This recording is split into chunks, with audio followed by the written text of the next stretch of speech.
Welcome back to my YouTube channel guys. Ako nga pala ulit si Ian Works TV at tayo nagbabalik ulit sa ating vlog tungkol sa ating update sa ating mga ibon. Ating mga vlogang ibon. So, ayan sila. Mga nire-ready natin sa breeding season. So, ayan, bibigyan ko ulit kayo ng update sa kanila at dun sa mga painakay natin. So tara. So ayun nga guys, no. So bibigyan ko kayo ng update sa ating mga ibon. So ayan, dito sa taas yung ating parisan na blue pale na cock, tapos yung green opaline hen natin. So diyan natin umpisahan, tapos sunod natin to mga painakay natin dito. Ayan, para makita nyo kung gaano nakalalaki yung mga painakay natin dyan. So dito muna tayo. So yan nga guys, so ito nagpisa na siya. Meron siyang 3 itlog. So huling silip ko 2 na yung pisa. So ayun nga, at sisilipin natin kung ilan na, kung napisa na ba lahat. Kaya akit lang ako. Ayun, buksan muna natin yung ilaw. So yun nga, kakatok muna tayo bago natin silipin. Tingnan natin kung napisa na ba lahat.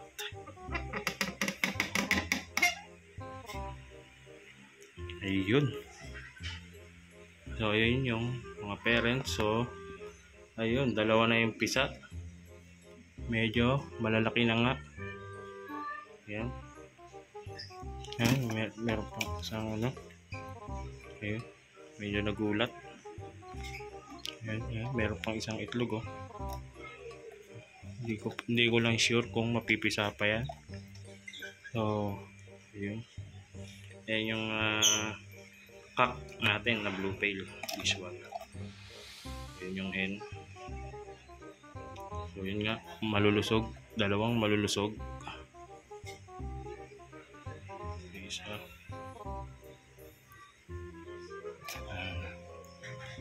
So yun nga, 2 pa lang yung pisa.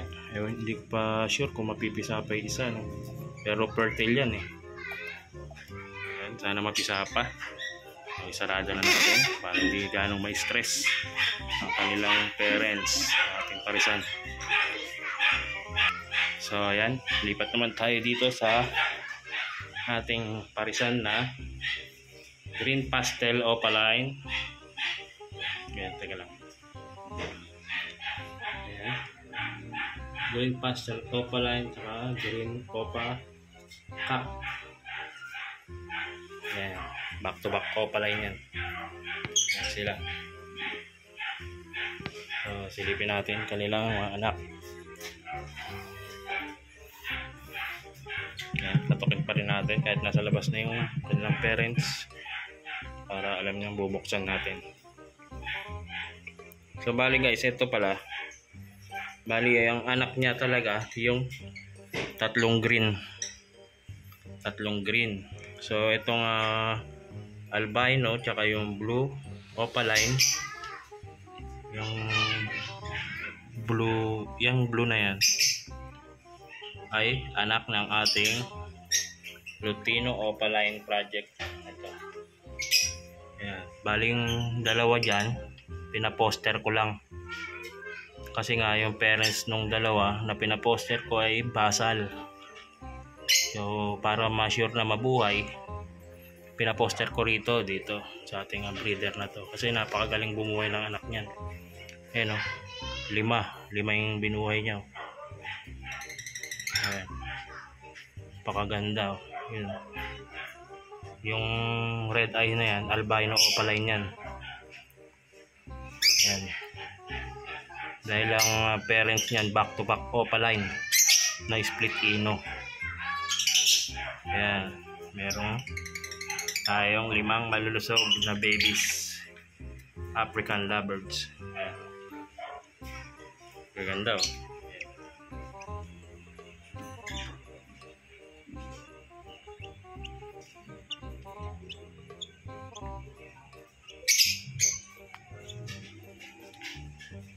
So lipat naman tayo dito sa baba. Ayan, ang ating Lutino Opaline project. Yan yung cock. Green Ewing Opaline, split ino. At yung hen ay palabasin natin.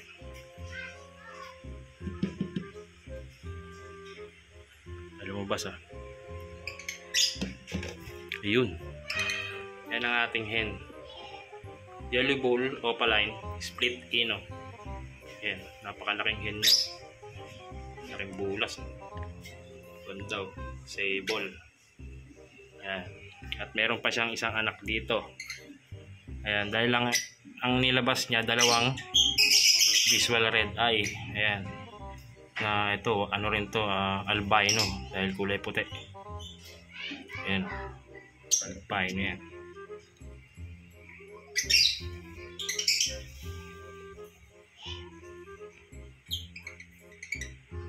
Ayan. Nagtira lang ako ng isa para meron pa rin siyang subuan. Ayan. Ito yung pinaka bunso. Ito yung pinaka maliit doon sa magkakapatid. Bali, 4 yung napisa niya sa 4 na itlog. Ayan, 3 lang yung 4 na pisa, 3 lang yung nabuhay. Pero napisa pa rin yung pinaka huli. Kaso na deads lang. So yun. Napakaganda. Ayan o. Dalawa ang binigay sa ating visual na red eye na itong parisan natin na back to back Opaline. Split ino. Project Lutino Opa tayo dito. Tapos split pala sila sa blue. Kaya naglabas ng blue series. Sinabing blue series. Ayan, mga white beak ang split nila.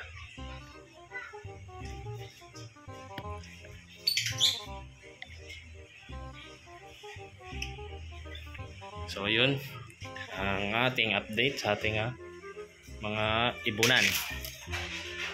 So ito naman yung nandito sa flight. Ayan, pares-pares na yan.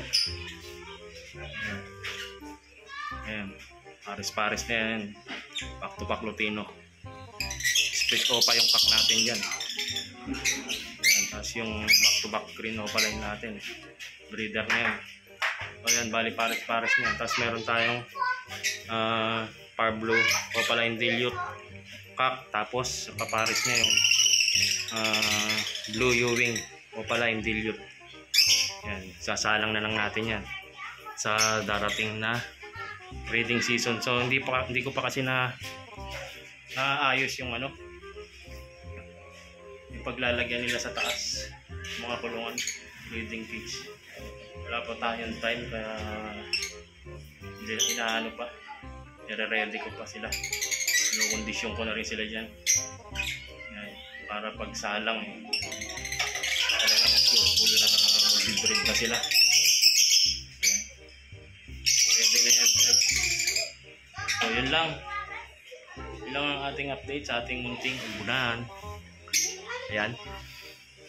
So maraming salamat sa inyo lahat, mga manonood at nanood ng vlog natin na to.